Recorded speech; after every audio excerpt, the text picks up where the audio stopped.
when we were first told we ought to stay at home, my reaction was to say, okay, well, of course, generally people have got to stay at home, but what about me? Well, I'll try and do the heroic thing, like I'll see if I can get vetted as a hospital chaplain, and then I can be on the front line.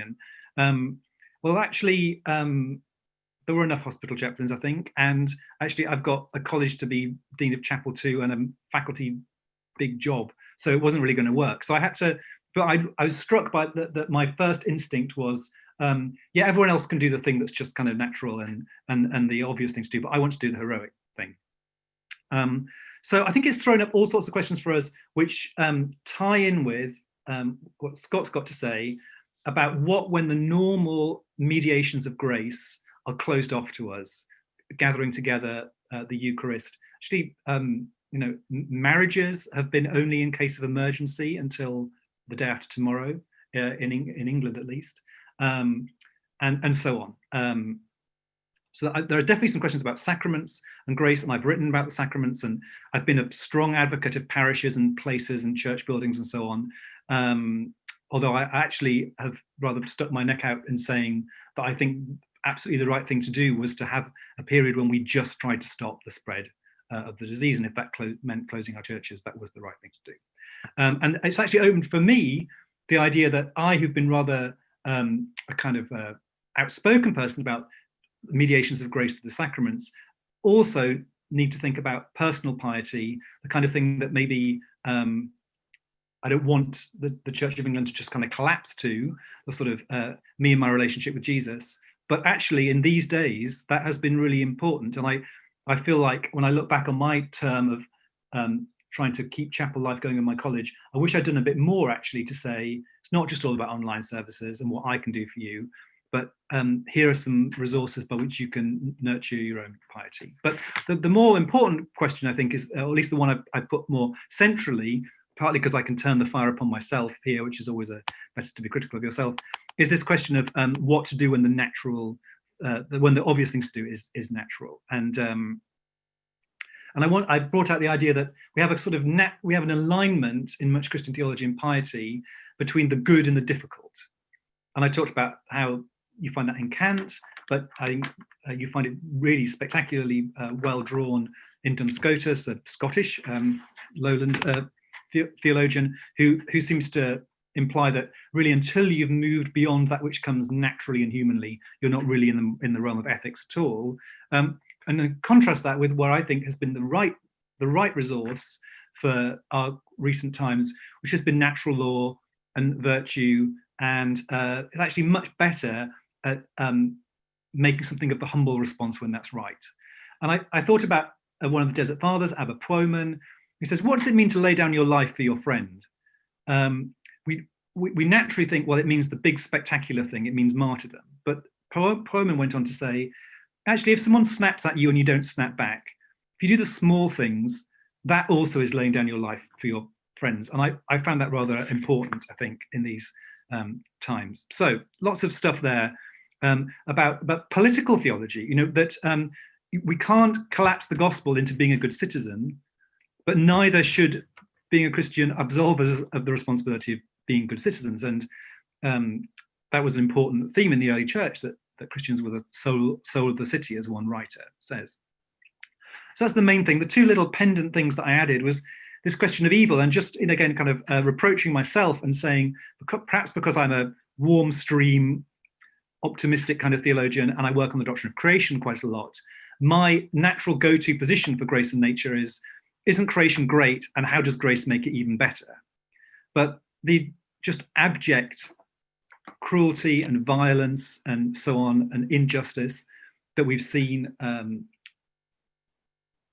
then also in this country being forced to think about our legacy of the slave trade, and the great wickednesses of human history, has helped me to think, actually, Andrew, you need to integrate your grace and nature in creation side of things, which is about how does the great gift God gives us become even greater, with redemption, where grace is often about putting nature right that slipped below what it should be. And I think these things hang together in my mind. I was just struck by how I have kind of quarantined these two things and naturally go for the grace makes good things better, and actually saying, no, Andrew, you've really got to take evil seriously, and that grace as opposing evil and not just making good things better. And then finally, I mean, this is maybe more a question to someone from maybe more a Catholic perspective, which is, I suppose, my own outlook, because there's a rather technical discussion within Roman Catholic thought about different sorts of grace, and a great willingness there to say God works in all communities, and at least since the Second Vatican Council, that people of all religions and none, and all people of goodwill can cooperate with God to salvation. But I think a tendency to say that the grace that we see operating when, and the Reformed tradition would have something to say about this as well, the common grace, when we see someone who doesn't belong to the household of the Christian faith, showing heroic goodness, putting their life on the line for others, because for some people it hasn't just been about doing the natural safe thing, it's been truly life endangering. Should we just say, well, that's grace helping people to do what naturally people ought to do?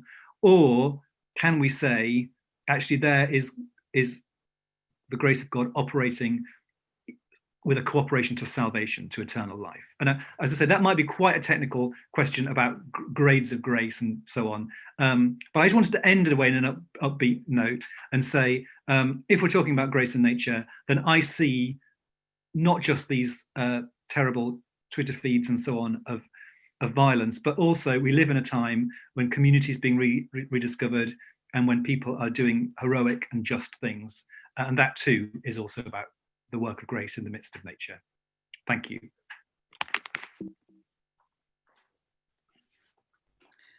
Thank you very much, Andrew.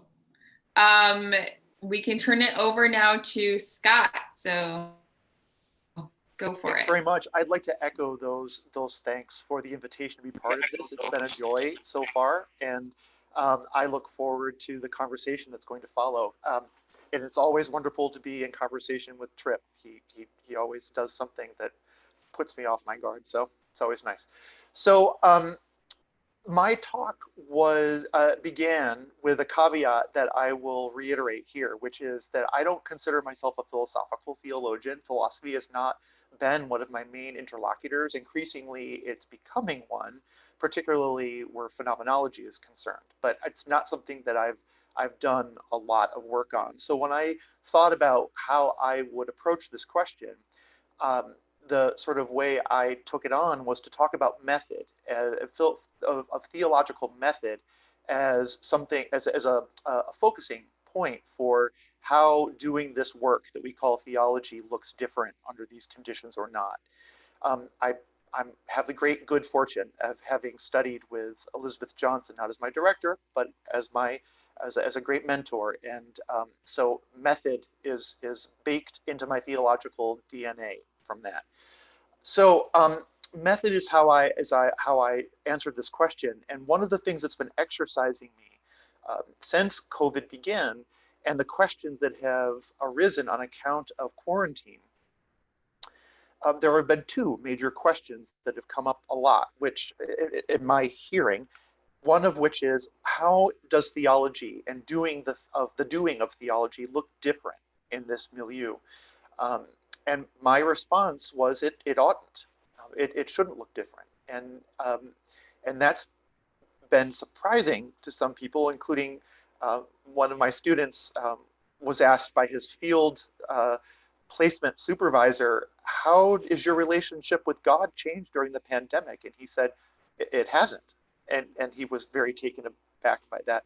But the point there was that if we're doing theology at a sufficiently high pitch, if we understand that what we're doing when we do theology is dealing with matters of life and death on a daily basis, always, even when those aren't proximately in view, then these kinds of exigencies, urgent though they may be, ought not to present us with the means of doing, or an occasion for doing theology differently than we ever have.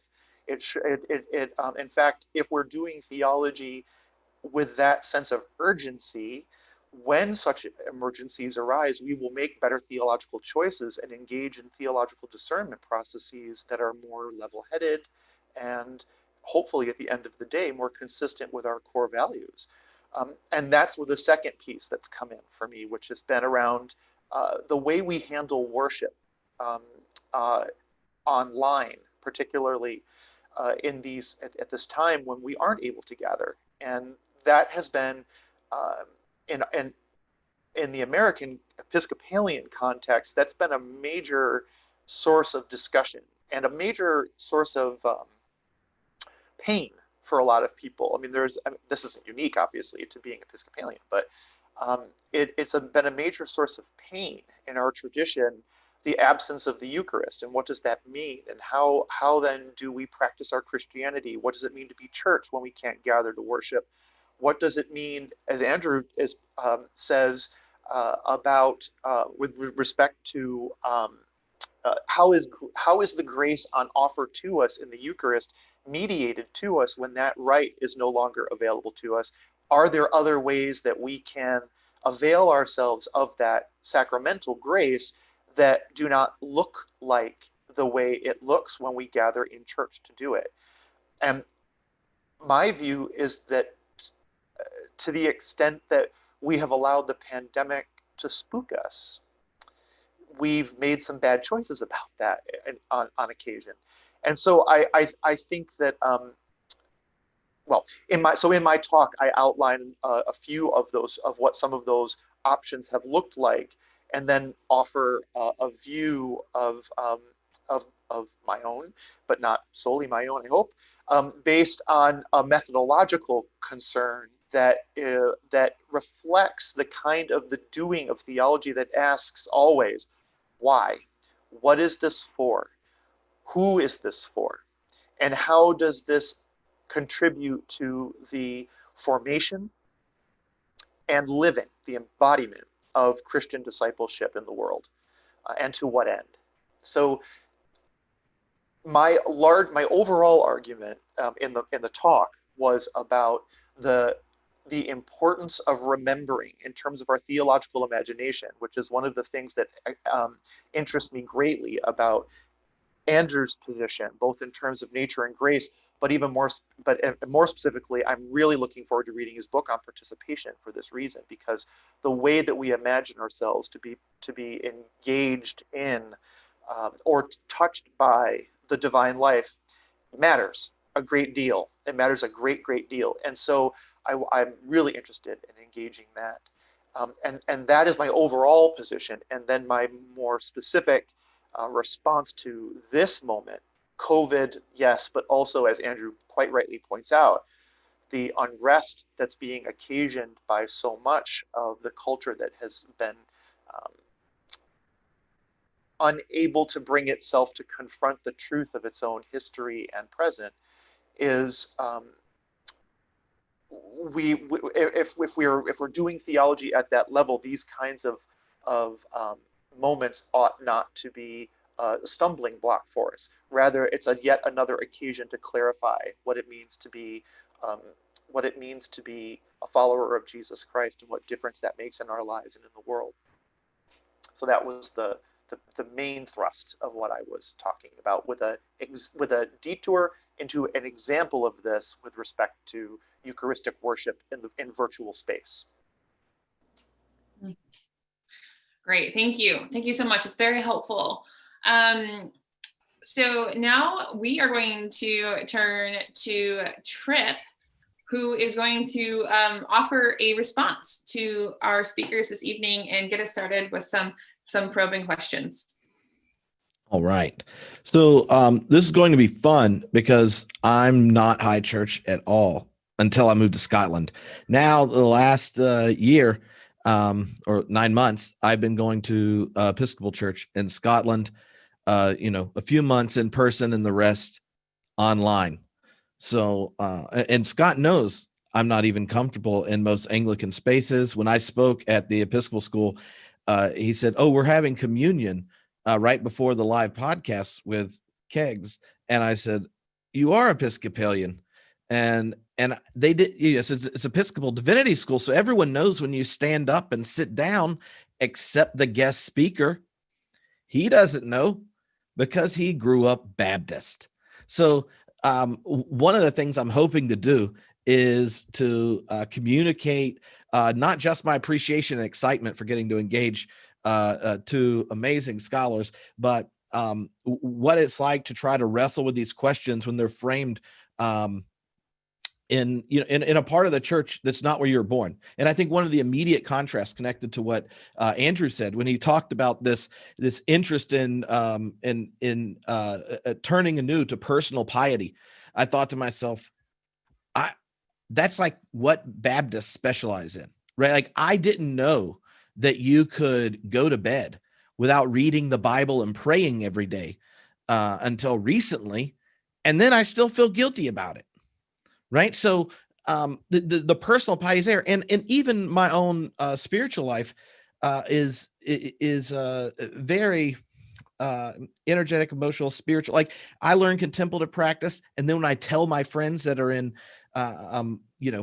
more reserved traditions, they think I'm describing charismatic experiences. And I was just talking about centering prayer, so I find these questions so fascinating when you start to think of them with the type of abstraction philosophical theology gets, because then it starts to look at the ways in which fidelity, or maybe faithfulness to the way in which you participate in the divine life, is encouraged, informed, and shaped from different traditions. When Andrew began and he was talking about how what of grace in nature when nature seems enough, and he gives a very obvious examples to, 43% of the United States, that you should wear a mask. And maybe if you don't want your congregation to be a spreader of it, you don't get together. And if you do, you probably don't get together with a large choir and cymbals to a particular nation state while singing towards one of its leaders. Like, you should avoid idolatry and you should avoid passing on death when you get together to worship. But there's those obvious things. But then he gives that little hint, or the observation his friend made, that you're being faithful when one lays one's life down for a friend. And I know that Andrew's done some other work on just on how faith looks like in the home, in relationships, and very simple things. And that passage struck me because in lockdown, laying your life down for your friend sometimes means just not having to say everything you think needs to be said to your partner or your child. Like, then you're laying your life down for your friend. And there's so many little ways that type of, what is natural, if that kind of weak participation of the divine life that is the dignity of being a creature seeps through. One of the other elements in Andrew's talk that stuck out that I think would be helpful is he talks about the way the murder of George Floyd, the unrest around colonial inheritance made him want to wrestle again with taking evil into account. So in the process of attending to evil, how does one articulate the way in which the natural, and you can use scare quotes here, is often shaped by systemic injustice, or at least what one knows as natural is? Not only has the logic of natural in just Western discourse functioned rhetorically as a justification for all sorts of injustice, slavery, patriarchy, colonialism, those type of things, but our inability to differentiate between the gift of nature structured by a good God of grace and the normal of the world in which we are thrown and socialized into problematizes, at least for me philosophically, nature as it sometimes functions in theological discourse. Now, one way forward, and I'm interested specifically, that's why I'm emphasizing this, to hear you two talk about it, is the eschatological shape of nature, and maybe within the Anglican tradition, the way in which divine participation in nature as the power of new creation is nested in the Eucharistic liturgy. I know Scott has talked about that in his work too. And so being the one here that's read both of you, I was like super pumped to try to draw connections, just to watch you two play theological connect the dots. And that's one of them. The last thing that pops in my mind connected to what Andrew did is how he references in thinking about the marvel of goodness and the operation of grace beyond the bounds of the church. He's using a very specifically a Catholic framework, but you can also hear it as the Wesleyan response to the Reformed tradition, if you use different words. In the way in which the wideness in God's mercy is preveniently and even salvifically present outside the boundary of the church. And when he notes that the goodness of those outside the church can reveal the salvific work of God, I think of the way in which here's a way of pitching it theologically. I think too often the church thinks that the presence and activity of the Spirit is bounded by the filioque clause, that for an event of the Spirit to be happening, we have this kind of Western understanding of the Trinity, where all activity of the Spirit always comes through the Son. And so then the boundary of the church, or the boundary of Christ, becomes the boundary of the activity of God. And I think that one of the things, and Wesley does this in different ways, but a number of contemporary Protestant theologians have wanted to recognize the doctrine of the Spirit more robustly, such that the event of the Word, God revealed in Christ, is the form of an event of divine coming, divine revelation, an event of the kingdom of God come on earth. But it's not the boundary of it. And so we as Christians can judge and assess the presence of God based on the character of God's self-testimony in Jesus, without trying to sneak Jesus in. And I wonder how the relationship of the Trinity, or how the philosophical account of the Spirit impacts that. And why I think the Spirit question is helpful, because this probably isn't too surprising as someone who has as many books of Whitehead behind him as he does different translations of the Bible. But how God is present to the suffering of evil is a question that the doctrine of the Spirit gets to do. And again, how God is acting to overcome evil changes how we understand God's grace in the presence of nature in the face of evil. So the last little question connected to this, and this struck me, is there's this interview that John Sobrino did where he was asked, who are you? And what is the church? And his response was, it is, if someone asks who you are as a disciple, it is better to ask the crucified people. For there you find what honesty is about reality. And if you want to know who you are, you can't lie. And where reality is a scandal, there is also a concealment. And so the connection of the scandal of injustice and violence and suffering is connected to an act of concealment, and the crucified people are the truth tellers of that reality. And I just think that helps us, because reality includes revelation of idols. Much more perverse are the idols of the cultured and the privileged, because they, I think, still demand victims and sacrifices in order to thrive. But the market ingenuity that we've come up with is one where people of culture and privilege don't recognize the allegiance we have to other idols. And so when we think about those political consequences of thinking of nature and grace and thinking through evil and suffering, asking the crucified people is helpful, especially at a time where more and more people are aware of those voices and attending to them, and some even joining them in the streets. And what strikes me about that in connection to the everyday elements is there are not just wounded individuals, but crucified peoples and a tortured planet. And mercy demands more than aid. It demands transformation. In fact, acts of mercy alone, from those with power and a place in the cross-building institutions, is in fact the maintenance of the systems and structures of evil. And I think it's the church's job to name this reality. And insofar as a church can become a truth-telling community, it can become a collective invested in the coming of the kingdom of God. Doing so, however, comes with a promise, namely that those who benefit from the concealment of reality, a denial of our complicity, for those who find their deepest security and identity in this present order, a proclamation of reality must be denied, relativized, or silenced. A love of a false God comes with an appetite for fake news.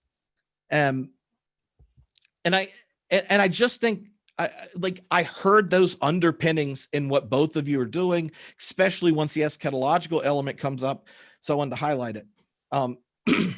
Well, there are a few questions specifically related to what Scott brought up. I wanted to highlight the idea that theology is primarily about formation, and this desire for the theological imaginary, echoing the work of Charles Taylor, I think is really helpful, because there's that ongoing reciprocal relationship between worship and one's life and what happens at worship. And the shaping of each reshapes the other. Theology's task then is to be faithful and critical reflection on the lived, embodied, and doxological dialectic of thought and action, worship, practice, that kind of thing. And the power of liturgies is something you emphasize that struck me. And I think sitting back, shook out of our normal liturgies of living, then I want to pause and ask, what other liturgies dominate and shape our lives?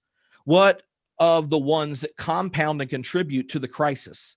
What made COVID a bigger threat to lives of the poor in America than plenty of other countries? Right? So what are the liturgies of the market? What are the liturgies of our social communication power and the way the algorithms feast on our anxiety and fear? What is the liturgy of mask wearing or not? Symbolic public liturgies such as protests with or without AR-15s and with or without statues at their center. What are the liturgies and how they shape us? When you said that theology is the project of making meaning within the Christian horizon, it involves a task of both interpretation and discernment. And it's there, recognizing that we have the responsibility as people of faith to interpret and to discern, that you go, it's nuts to think that a crisis is necessary for theology to be serious, because the content is God. Like, if you're talking about God and how God shapes meaning, purpose, value, relationships, embodiment, the way you relate to yourself, to God, to nature, to the world, and the others, the way you deal with your past and the way you look towards your future, the idea that it takes a crisis for theology to get serious means we have been lulled to sleep in the life of the church, taking Eucharist, even if it is an eschatological call to becoming. And this moment might be a chance to awaken to what we always already were doing and relaxed, because we were lulled to sleep by the effectiveness of liturgies of other gods, other idols that have determined us. And so you end with these reflections around dematerializing the Eucharist. Now, I don't want to have a side in the Anglican debate around the Eucharist. I got a funny message from our head of our parish that said, I guess since you and Alicia are both ordained, y'all could serve Eucharist to your children. And the idea of doing something different, than the rest of the church just seemed odd. And I said, look, Baptists, we were ordained to serve communion at our baptism. So, I don't worry about this. And so I think that there's this sense that underneath the conversation around the Eucharist is a conversation around what's wrong with theologies in the church where privilege reigns. It's not simply, the Eucharist, you say, is not simply spiritual, but physical. A digital mediated Eucharist is a dematerialized one in which the body-spirit dualism that has riddled modern theology becomes rampant. To reinforce spirit as privileged over material, flesh, is an assault on our created dignity. One not just given to creation itself, but to sarx, all flesh. To participate in the divine life is the very gift of God incarnate. You said eating the body that we are in order, we are eating the body that we are in order to be who we are meant to be. The Eucharist then is a proleptic event in which the church participates in the world future, namely God, a God who's refused to be God without us, not without our souls, but without our bodies, and not just us as bearers of the divine image, but creation, which is being redeemed. The materiality of our bodies is also a symbol of God's commitment to the material order. This dematerialized Eucharist helps sustain a disincarnated gospel in which the church gathers for sin management and a heavenly escape plan. When bodies, touch, proximity, physical nourishment can be flippantly simulated and put under erasure, is it any surprise how quickly the church at large can dismiss the bodies of those on the underside and never learn how to say their names and never say Black Lives Matter? A particularly arresting element in Scott's vision for me was the way in which physical proximity at the Eucharist, and this is as not an Anglican, becomes the means by which deep solidarity of the table is practiced. He emphasizes the way in which those struggling, depression, disability, debt, dementia, the table is a physical space in which we all bring all we are, and all we are is cherished by God. The concern about the digital Eucharist becoming a proclamation of a dematerialized gospel is important. The church is all too often drawn to pitch its theology in some docetic form, deciding what spheres, spiritual spheres, I fear, we are to speak to. The materiality of all too many broken bodies, exploited terrains, and polluted ecosystems are cut off. Yes, heavenly spheres matter, but if we listen as disciples to the one we called Lord, then heavenly spheres are in the business of becoming earthly.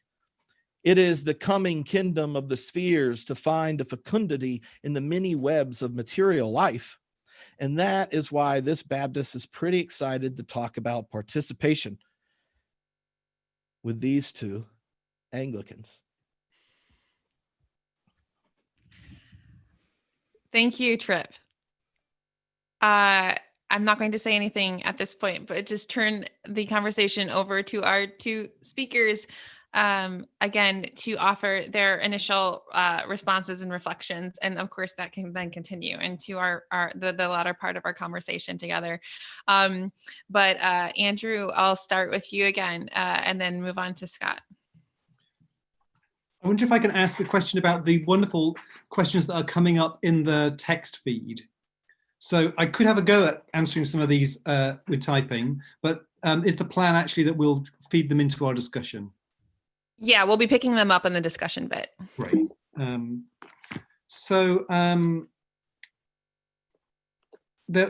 Tripp, you said a great deal there, and I didn't really. I'm not going to be able to do justice to all of the questions that you posed. So I'll respond to two, and then you can ask me other ones. Just very specifically about the Spirit. My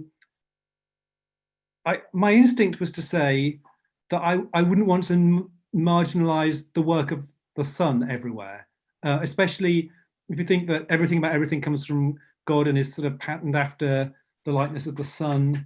Then I suppose my instinct would be to say, let this breadth of the work of the Spirit open my eyes to the fact that every created thing is patterned after the likeness of the Son. So the Spirit goes everywhere, but doesn't go anywhere that the Son isn't already active in creation, which is maybe not very much of an answer. But I liked the question of the filioque. I'm a bit of a staunch filioque defender, so my hackles go up slightly when I think that, oh goodness, it's the problem. But I know that's an immediate thought to that.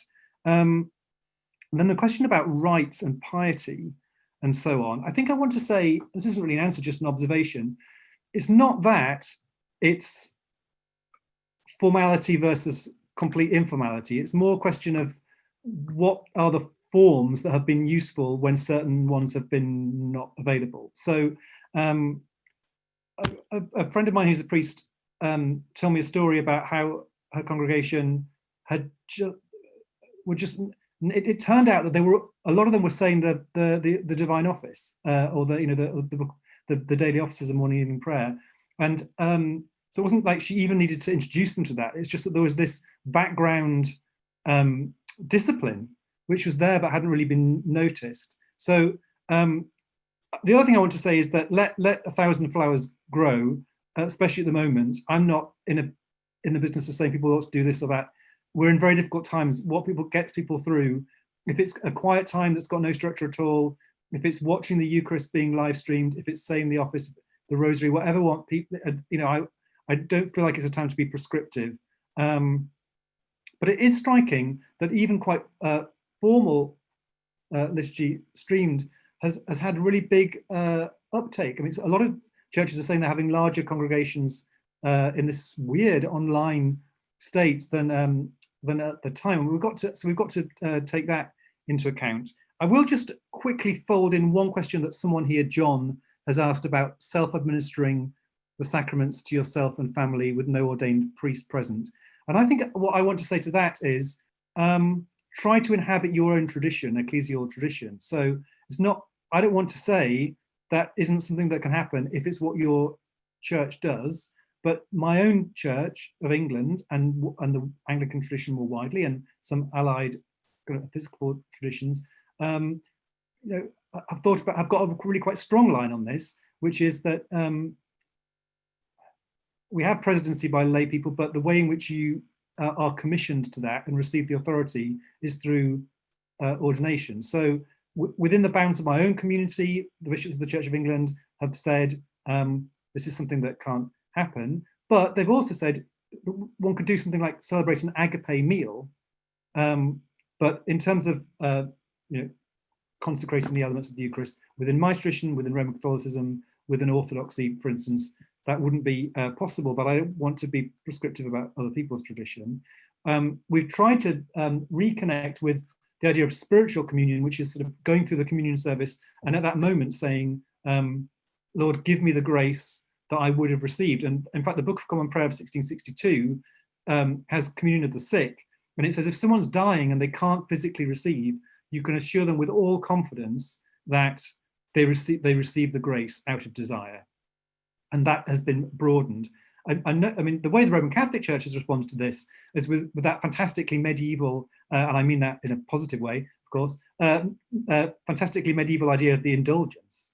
So it's not the tradition of my church, but Pope Francis said, with the authority that is invested in me as pontiff, I declare that you receive the grace that you would receive by other means. Now there's a kind of machinery there, which my tradition doesn't have.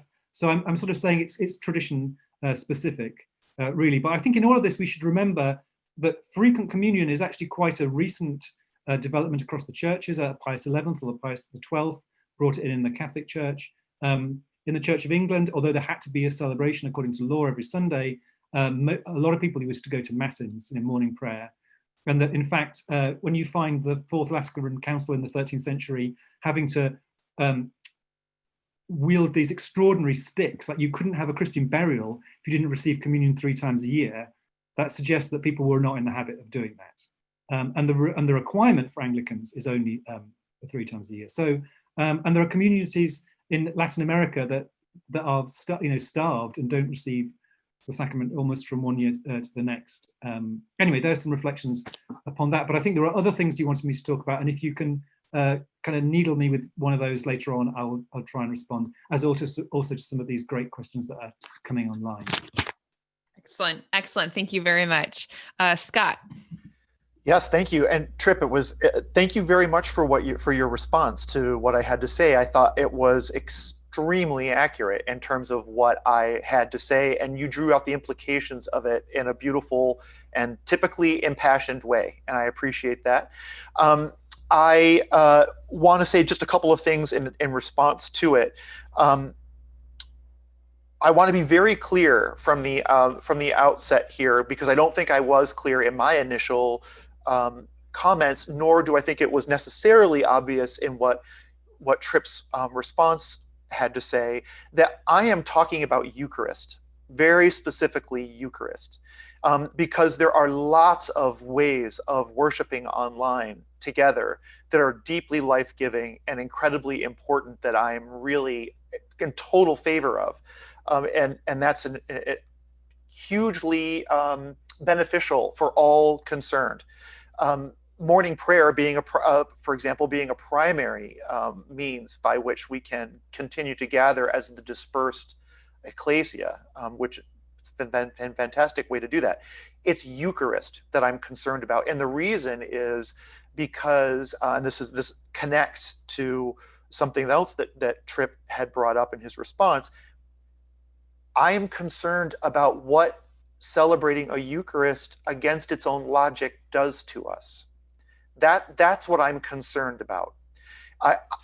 I'm very sympathetic to what Andrew has just said about, in a time of crisis and urgency and exigency, there are ways that we're going to respond that are going to be variegated and different, dependent upon context and need and individual and collective pieties, right? And how we understand what we're doing. It's all going to vary quite a bit. As somebody who thinks of sacramental worship as, so one of the things I begin with in my presentation is that these liturgies aren't for God. And this is one of the things that makes it different than idol worship, right? To come back around to the idol question, one of the things that seems to me, Tripp, that when you were talking about what we're doing on Sunday when or what we might be doing in our lives when we do these other liturgies to other idols, are idolatrous precisely in the fact, to the extent that those are deities that do need those actions in order to exist, right? Those deities need, those powers and principalities need our devotion in order to exist. God does not. And so Eucharist is something that is for our benefit. It's a gift to us for our upbuilding. God doesn't need it for God's own benefit. It's for us. So when we engage in it, we're engaging in it because Jesus has said, do this in remembrance of me. This is something that makes you into the community that I'm calling you into. It's not so that God can be propitiated. It's not so that you can bring flourishing to the land. It's none of those kinds of things. It's to build you up. And so if the logic of to build you up as a community, let me be very clear. If the logic of Eucharist is that this is a material thing we do to assert the goodness of the material in solidarity with one another as fellow creatures and with the rest of creation as the fellow creatureliness we all share, as John Zizioulas would put it, being priests of all creation in that respect, then that materiality is non-negotiable. And that togetherness as the ecclesia in the act of doing what Jesus said to do to become the body, and what Paul would then later qualify and draw out as becoming the body during that act, is non-negotiable for the logic that Eucharist is. Particularly if Eucharist is the feast of the future, if Eucharist is practice for the new creation, if Eucharist is forming the theological imagination of the full flourishing of what I call the fourfold communion, not, I didn't coin this, but the fourfold communion between ourselves and God, within our own fractured psyches, among our fellow sisters and brothers across space and time, and with the entirety of creation. If God is calling us to communion, then the fact that the communion that we celebrate needs the bodily congress of one with another and all of that touch that goes along with it, it's non-negotiable. And so the question I have is, what does it do to us? And Tripp, you brought it up, you brought out exactly what I think it does to us. If we celebrate it in this non-material, non-bodied, in terms of a solidaristic body, obviously we're in our own bodies, but solidaristic body way, it says that spirit matters more than the material, and it reinscribes a Cartesian dualism that's a mistake. It says that we are more than our bodies, and we're not more than our bodies. We're just not reducible to our bodies. So we need to be together in order for Eucharist to make sense, to make liturgical sense, and to build us into what I think the meal is, and the liturgy as it's developed means to accomplish in us and through us. So that's incredibly important to me, and I'd love to talk more about that if there's appetite for that. Another thing, what about these other liturgies then that you mentioned? Well, somebody like Jamie Smith, even with, Jamie Smith gets a lot of critique for a variety of different reasons, but somebody like Jamie Smith, who has a whole trilogy of books on cultural liturgies about the way in which we engage as Homo economicus and so forth, are liturgical. That visiting the mall is a liturgy. That being an American citizen is a liturgy in terms of the liturgy of the body politic that we go through in voting and so forth, or the liturgies around what Robert Bella calls our civil religion, all of the liturgies that are associated with our civil religion around presidential and local politics and so forth. Those are liturgical. They shape us too. And so, but what are they shaping us to be? And that's his question, right? That's the question he asked over the course of that set of volumes. And he's saying precisely, they are not orienting us to the kingdom of God. They're not orienting us to this new heaven, new earth. They're orienting us to the principalities and powers. And I'm persuaded by that, with all the critiques in play that one might want to level. So I hear that. I'm going to stop there. I really want to talk more about this. If Andrew's game, I'd love to talk more. I have some questions about this idea of nature and the natural that respond to some of the questions that Tripp raised about the same thing. Is it okay to sort of just pose those? Okay, so the question that I have is about this category of the natural. I was trained by the Jesuits, right? So I have a natural law sort of imagination functioning in the background. And the entire time I was in graduate school, it was, God, I hate this. I just hate this. And the reason is because the very much what Tripp was bringing up, it's the category of the natural. What constitutes the natural, it seems to me, is determined in large part by various agendas that are anything but natural. Race is unnatural. There's nothing natural about race. As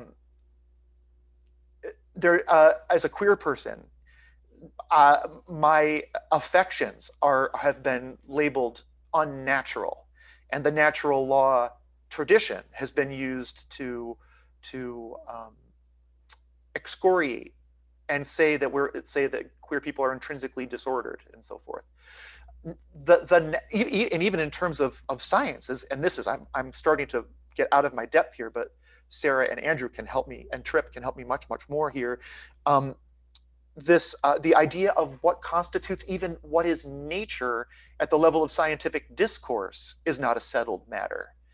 So I'm just concerned at that level. But the other thing that concerns me, and here I sort of move back into something I can actually feel somewhat secure in, is the idea that it seems to me that Jesus' ministry, if we were to look at that and read it through the lens of what is the natural, it seems to me, and here I'm following queer theologians who want to make some of the same case, that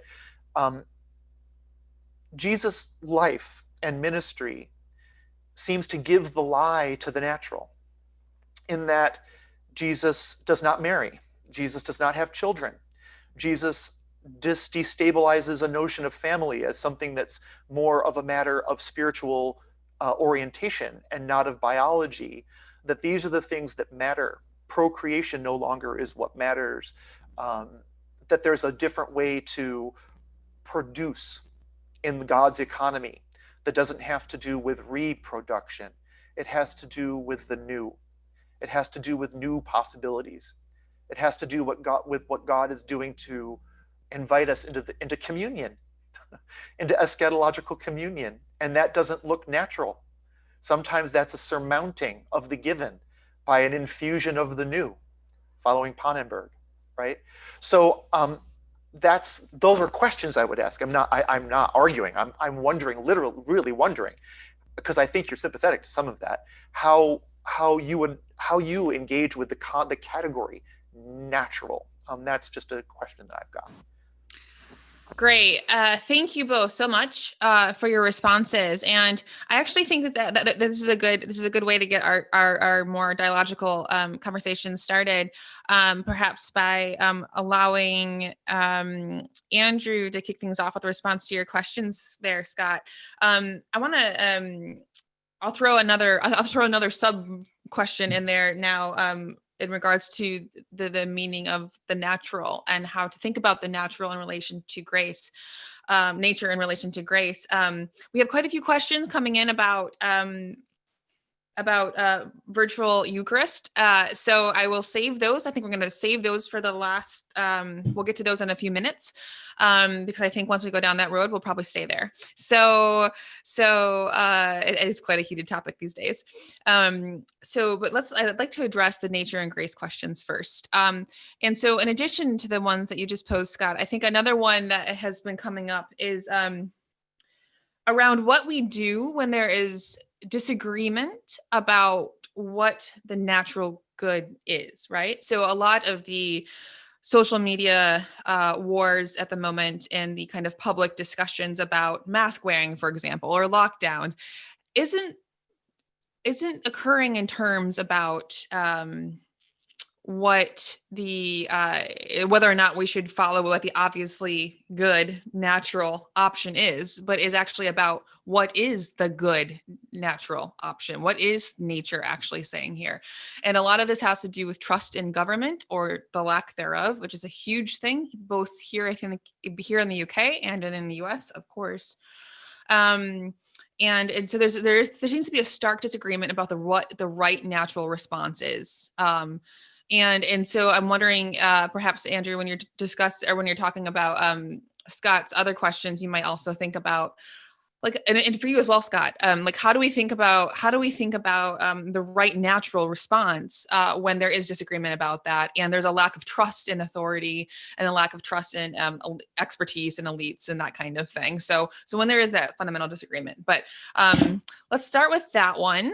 Or that kind of cluster of questions about the natural, about nature, about discerning what the natural response is, and then we'll move on.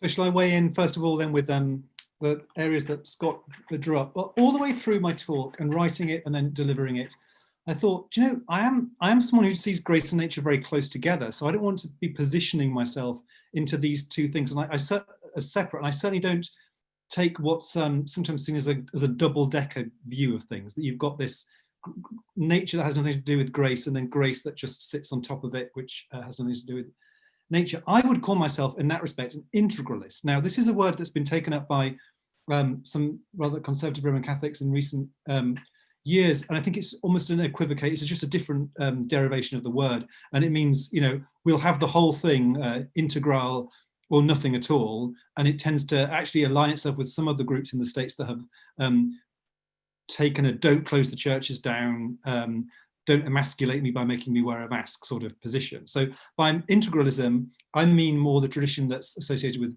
Jacques Maritain and other French people in the 20th century, especially.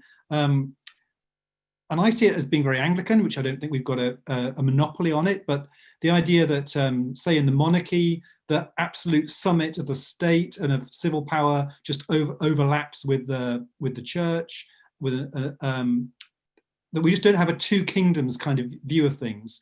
That the parson in the parish would have been the dispenser of medical advice as much as spiritual advice. This kind of integrated vision of things.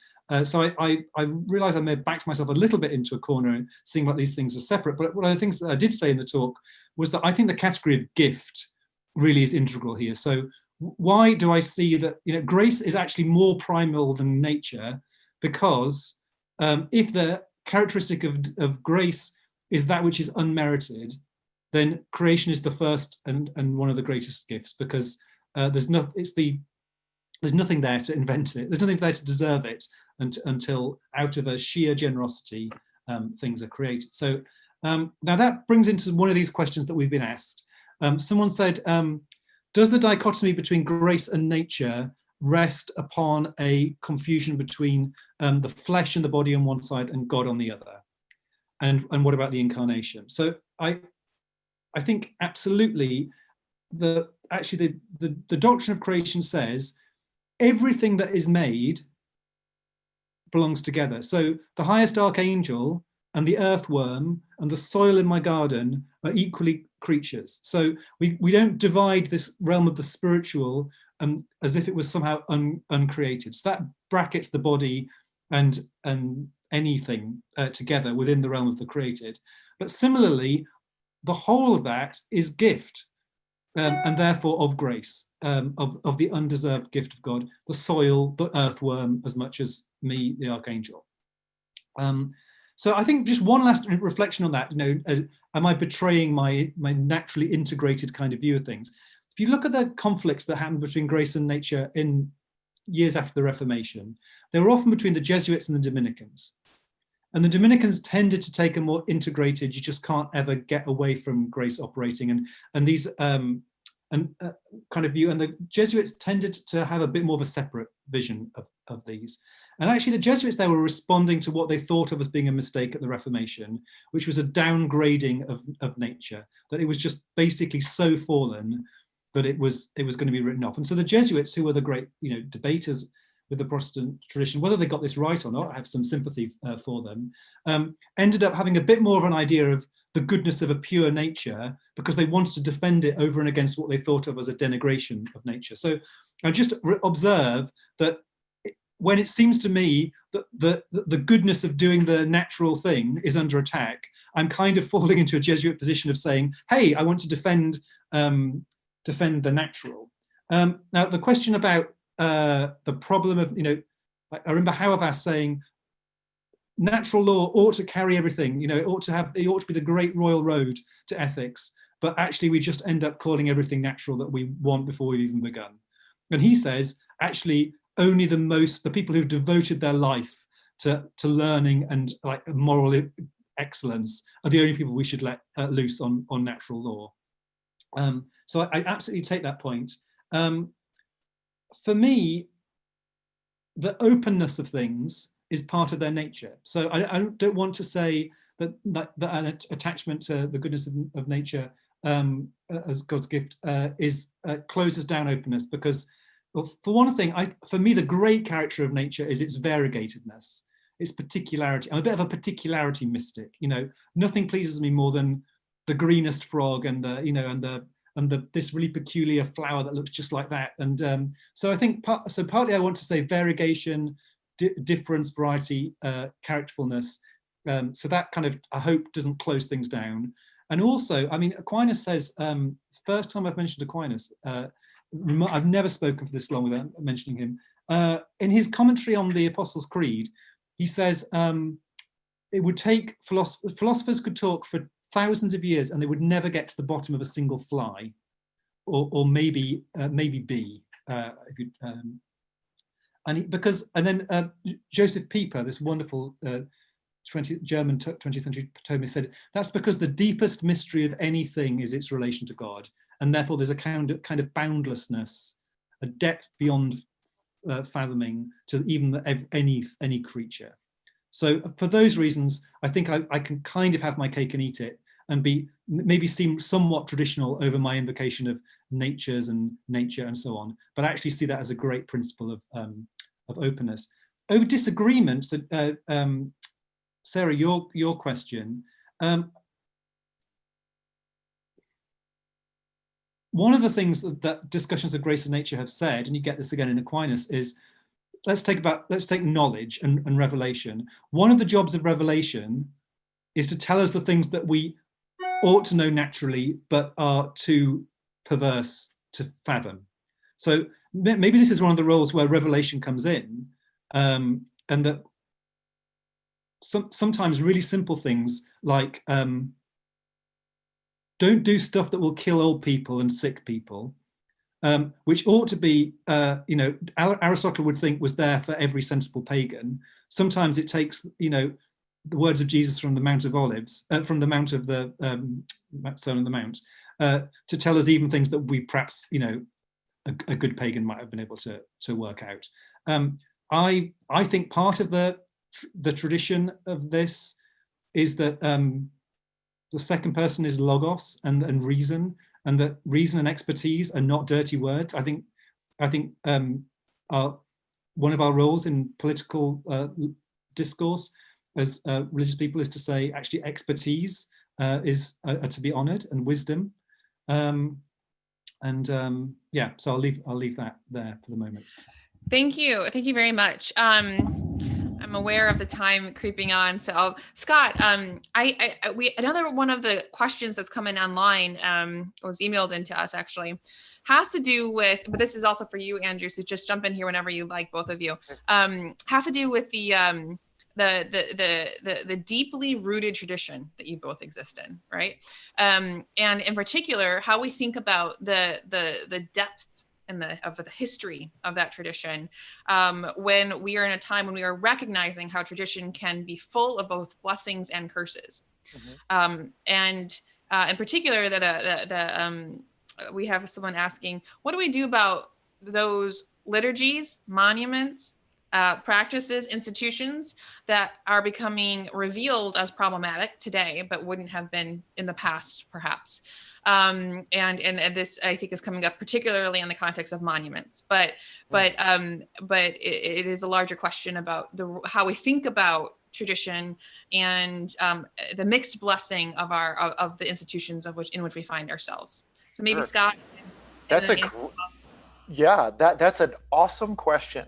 It's very prescient, and I think, and it's asking just, in my view, it's asking just the right thing that needs to be asked. This is why, as Tripp pointed out, I'm a huge proponent of our theological imagination being about discernment. That what we're doing when we're doing the formative work that theology is providing people with the tools to do precisely the work of discernment that this question is asking after. And it would be a mischaracterization of my view on this, that the reason to not do Eucharist online would be simply because we haven't done it before, or it's a traditional reason for doing that, or conversely that Eucharist or liturgy is a once-for-all kind of articulation, and that would be inattentive to the material circumstances that I think we're actually called to be part of, an ingredient to redeeming. And that's part of the discernment work that we're given to do as priests of creation at our baptism. So it's about an ongoing conversation with that tradition rather than some kind of lockstep adherence to it with no regard for the realities that surround us, neither a capitulation to the realities that surround us. So there's competing things here that need to be always discerned, thought through very carefully. So the questions I would ask then are, what are the criteria for that discernment? And in both the case for monuments and for liturgical practice, one would want to ask, what is the purpose of this? What is it meant to accomplish? How does it affect the people who view it in the case of a monument, or engage in it in the case of Eucharist, right?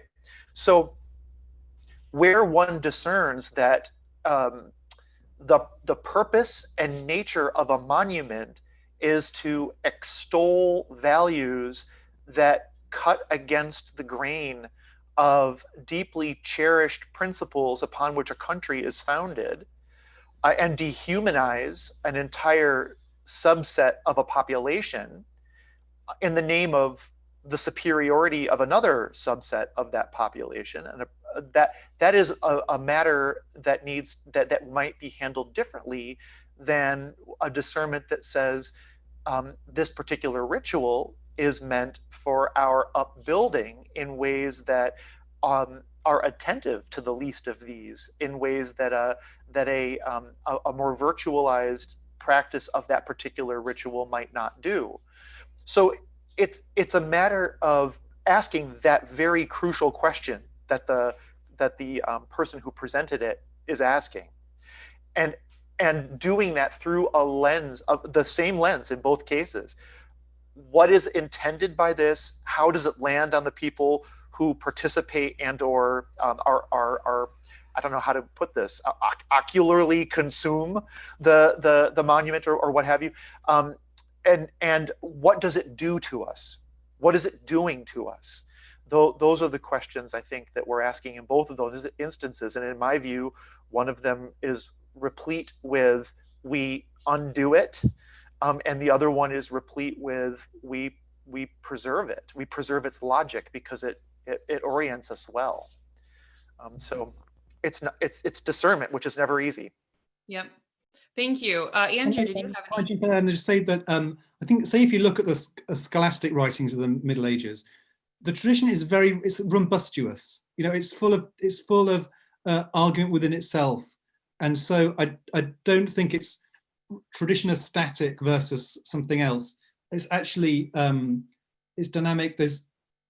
For me, it's about what are the developments that where we have to do things differently because of what we believe, because of where our roots are. So I mean, for me, my own story, it would be, for instance, the ordination of women. So I would give, I think, very traditional reasons why I think the tradition points me in that direction, even though it's not the traditional move.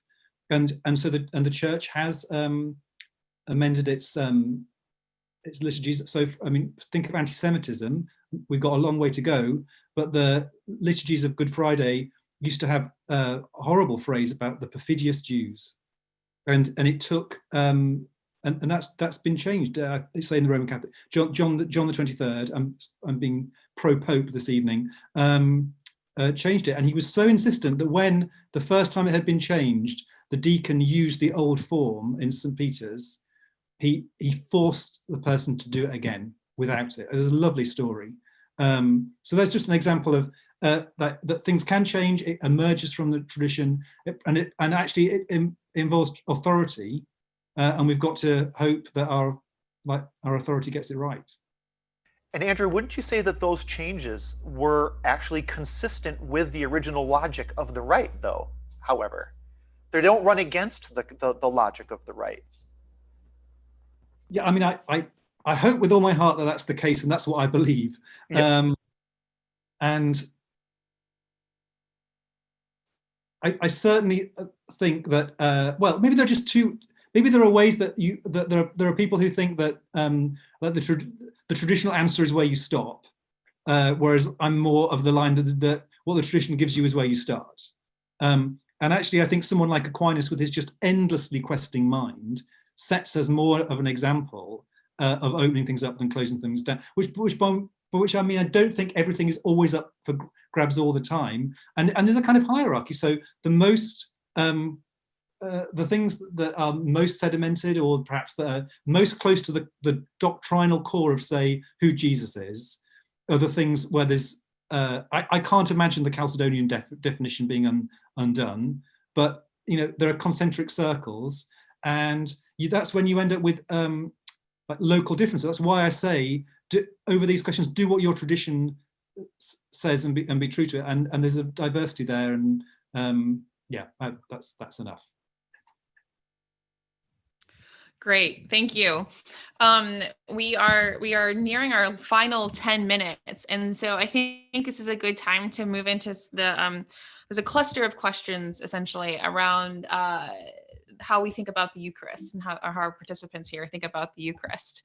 And there's one question that quite helpfully actually uses both of your talks to push back on the no virtual Eucharist position. And this individual is saying, if we are taking the incarnation seriously, essentially, if we're sort of moving away from a bifurcation between nature and grace, Is there not a way to say that the incarnation might make possible what might not otherwise be possible? So does the fact of the incarnation change the way we think about togetherness and divine presence? And within a particularly and peculiarly sacramental understanding of what's happening in the Eucharist, then is there space to think about the purposes of the Eucharist as actually being fulfilled virtually because of the incarnation? So maybe Scott, I'll start with you on that one, and then we can move over to Andrew. Yeah, I think that's a great question. In my theological view, and I think this is pretty consistent for the Anglican theological imagination in particular, though not exclusively, incarnation is an extremely important category for our thinking theologically, and has been for quite some time. It's a very, very, very key thought piece for Anglican theology, and so I'm deeply sympathetic to what the question is asking. There are a couple things I want to say about that. One is incarnation itself is a deeply relational and obviously infleshed understanding of a movement of the divine. It's God seeking to be where God's creation is on that creation's terms in order for relationship between God and what God has made to look different than it might have looked otherwise. And that's important. And it's also important for understanding what we're doing when we engage in liturgy, in the Eucharistic liturgy, which is a way of saying, of putting our fleshliness, our fleshfulness, in physical proximity with the fleshiness of others, often with those with whom we have deep disagreements, if not murderous thoughts, right? So the idea is that kind of physical standing with, just across difference, is part of the relational logic of what the incarnation is all about. It's a replay of the incarnation in many ways, that kind of embodied solidarity with the other. I think of what that Tripp underscored one of the points that I made about people participating in Eucharist in ways that they wouldn't be able to online. People who are differently abled, people who are in the last stages of dementia, people who maybe have other kinds of impairments they may not see, they may not hear. These kinds of things are required in order for you to participate online, whereas you can participate to the limits of your physical capability by simply being present among the rest of the gathered ecclesia in the body, within the body. You're enfolded bodily by other bodies. That's super important to what's happening in liturgy. The other thing that the question seems to, and I would have to probe the questioner to ask actually see if this is the case, but it seems to ask, well, can't God be present online? And the answer I would have for that is, but the liturgy isn't about making God present. God is always present. We don't have the liturgy to make God there. God is always there, closer to us than we are to ourselves. So that's not the purpose of the liturgy. The purpose of the liturgy is to build us into the body. Can I just push back on that real quick before we turn it over to Andrew? So this is just a self-indulgent science and theology question here. So defining exactly what we mean by being physically together is actually becoming increasingly problematic. So insofar as our minds are also part of our bodies and not completely divorced from our brain and the rest of our physical systems. There's a very complicated and complex system of systems involved in our experience of what it means to be together and to be physical and to be physically present to each other. So, for example, there was this recent study of stroke victims who were not able to move their limbs, but who put in a virtual reality headset, which is virtual and digital by all definitions, were able to experience, like neurologically experience their bodies as if they were in a physically different location. They were with other people. They were doing different things with their limbs that they couldn't do in person. And so there's this question about what it means to be physically in person with each other. So I think perhaps this is like a hypothetical situation, because it is a shifting cognitive science landscape and a neurological landscape. So I don't want to get too much into the research here, but like it could, because it is very complex and there's controversies involved. But if we were to say hypothetically that the perceiving brain, the perceiving mind, was in a virtual experience, was at least partially, if not fully, responsive, as if one were in person in the traditional sense with another person, would that perception, would that identifiable empirical perception not shift the conversation in any way? I'll say something really super brief because I've Okay, just talked. And then we'll go to Andrew. Yep. Exactly. I think in theory that would be interesting. That would be an interesting thing to experiment with. That would be an interesting thing to see how it affects us, how it lands on us liturgically. If we were able somehow theoretically to be having something like the same experience, to inhabit the same space, to be eating from the same loaf, to be drinking from the same cup, all of those kinds of things that are ingredient to the unitive character of the Eucharist. Unity with our difference, unity in our variegation, as Andrew puts it, then I would love to see how that works together to do something like that.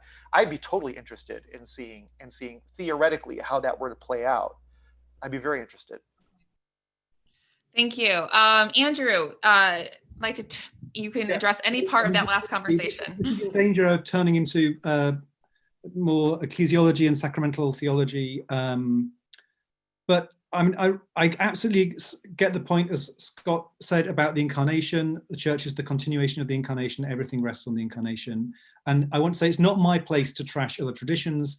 And also I'm aware that I'm the fortunate one, because on Sunday I can get the chalice out of the cupboard and celebrate the Eucharist here. So, but pragmatically, why would I still say why would my tradition say it's not something for each person to do at home? Pragmatically, just the Holy Communion is a big deal. In 1 Corinthians about just discerning the body and the danger that comes from not doing that, and also the fact that it's connected with teaching, that word and sacrament go together, and we've tended to want to really train and discern who has that teaching office, and it is open to anybody, but with this process of discernment. So that's one of the reasons why it is a calling for some, and the authority is given to some. That's the general answer. Within my own episcopally ordered tradition, and again, I'm only speaking for that, I think it's important to say it's really physical. So one of the arguments is that actually the particular is more physical than the general, and that rather than authority being given to some like Politburo-like dispersed thing, that it's been given to some particular flawed human beings who are the apostles and the successors of the apostles, who are the bishops. And that is actually really tactile. So the bishops are the ordinary ministers of the Eucharist within my tradition. And when the church grew, so we needed more people, there are these kind of cut down versions, which is what I am, a priest, who are kind of have delegated authority from the bishop to be the minister in a particular place. And it's tactile. So it's because I had hands laid on me, and because there's a tactile succession through the bishops going back to the apostles. That is at least so I would want to say odd and peculiar and hierarchical and all the rest. It might seem true, but it's not aphysical. It's actually profoundly about tactility and contact like that. But I just want to say a quick word about Luke Zera's comment, and he said, how much, as we've seen this online, what can we learn here about formation in an online world, especially from the protests and so on. I just want to say the online world is great, but unless it takes the form of relationships and commitments and something that you're held to, it can be worse than nothing, because there's this great story there was this great fury on Facebook 10 years ago about some injustice, and there was going to be a protest, and a million people had liked it or whatever, and so all the world's reporters went to this place it was supposed to happen, and there were 2.5 people and a dog turned up. So I almost think that that there's a danger with a kind of online fervor, that you almost feel you get all the benefits of feeling righteous, as C.S. Lewis says, but you imagine it and you don't have to do anything. So I think online's great, but let it translate into new relationships, concrete commitments, and being part of something that might hold you to something. I'd also say we're in this for the long haul, so that's really important. And Luke asks, who I met in Princeton, a great thinker, and I think to be a priest, maybe is already. What can we learn from the anti-racist protests and movements? I think I just want to say, I haven't learned enough from them to be able to say yet. So what have I learned that I need to listen? And I would feel not in a position of strength to be able to say I even know well enough. But I've shed not a few tears of emotion and hope in seeing what I've seen in the last few weeks. Great. Yeah, I wanted to capitalize on what Andrew has just said about touch. And one of the things I wanted to say about that was, it strikes me we wouldn't be having, I think, for the most part, probably, maybe I'm wrong, we wouldn't be having this conversation about virtual baptism, right? And there's a reason for that, because the touch there is so obviously necessary, right? For people in terms of the way the baptism functions, it shouldn't be different for Eucharist. This very big deal notion that Andrew has just invoked, I think that's right. These are huge matters of formative import, right? They're deeply formational in the sense that Luke has just brought us around to. So that's hugely important. One of the things that actually makes me think of is the way whatever technology exists before you're 30 is never noticed as technology. The stuff that comes after it, you call technology. And there's been some surveys on generational things of what type of communication is intimate, right? So when I get a text message from when my grandmother would say, "Can't you just call me?" Right. But if you go back far enough, they call like, "Can't you just walk over here?" And so I would say part of technology is realizing the way in which our relationship to our bodies and our senses and how technology mediates relationship changes. So what even is the right answer this moment, it may not be the correct answer in the future. And Sarah gave that example. But in the last thing you said, Scott, I just thought the funniest analogy is thinking about our own intimacy, most intimate relationships. Like, there's all sorts of different ways people use technology to get creative with intimacy, and none of them are ultimately a replacement for eye contact while physically embracing. And you would never call it the same, but that doesn't mean if you long for the touch, the tactility, you long for all that, you long for the intimacy and the connection, that those aren't positive expressions of it, but they're in the meantime. And that in the meantime is exactly what the Eucharist is. It's the promissory note of materiality embraced fully into the divine life, so that all that is identified with the God who is love, because sin, law, and death have been embraced and redeemed and reconciled into God, and we find our place there. And insisting on the materiality of the table is just like insisting on eye contact while making love. There's not a replacement for it, but there's plenty of other ways you can communicate that intimacy in different ways. You just don't, like wipe away the distinction. Before I listened to y'all, I was ready just to go ahead and, mail chiclets and grape juice to everyone. I'm joking. It was a joke, but yeah. Thank you both for hanging out, and Sarah for attempting to try to get us to interact. You didn't have to do much, you just got it going. Stick two Anglicans together and thank you very much again for this. It was really a fantastic conversation. I really valued the chance to get to know Andrew just a little bit. So I hope that we can continue the conversation. Yeah, so do I. And it's just lovely to work with both of you, and your Trip and Sarah. You're a great team. And next time someone says to me, Andrew, you're really enthusiastic about theology, I'm going to say you ought to meet Trip for that. Exactly. True words have never been spoken. Scott, it's been really lovely to share a double billing with you.